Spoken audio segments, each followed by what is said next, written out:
who's your audience, who's your ideal customer, who is that person, that avatar, that you read in all the business books, all the marketing books, that truly does help to shape your initial steps forward. When I started, I realized that my avatar was a variety. There wasn't a single person I was selling to. It was caregivers. It was the patient, the end user. It was also the therapist that I needed to build awareness of. So I realized that I needed to cast a very wide net. That's why my content is intentionally vague.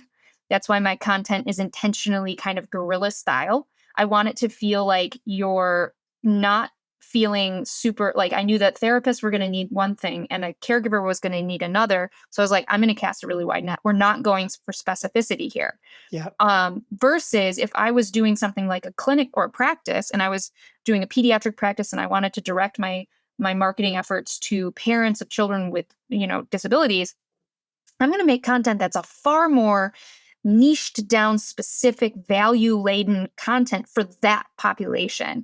And I'm going to spend time really honing and building that. And my audience, my max audience for that may be 20,000 followers. And that's perfect for that niche because you don't want a million followers in that because you're going to get so many people who are just not even remotely valuable for your business versus what I needed. I knew cast a big net. I needed 250,000 plus. If I wanted to really make a go of getting products to all these types of people. So first things first, you got to know who that end audience is that you're shooting for. Because if you're just shooting randomly at like whoever's listening, it's too hard. It's too hard to get valuable followers. Yeah.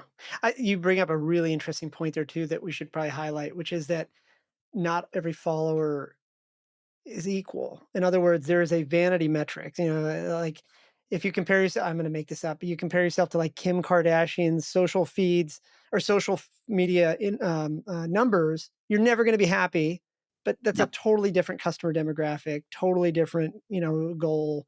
But it's, so like one of the things we say on the investing side of my other businesses, we say like the niches get all the riches. Yes. And so like, I always tell people that if you can look yourself in the eye and convincingly say that there are at least 10,000 people within a specific profile that you could go after, I think you'll make $1 million. You will. Pick a number, but like you'll make enough to be happy.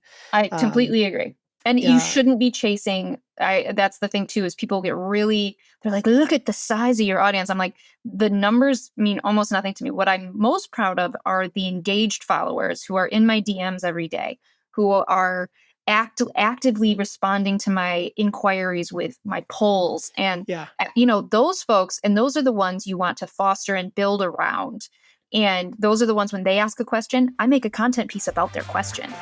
If you'd like to learn more about Strata PT and see how our EMR and RCM works, head over to stratapt.com to book a demo.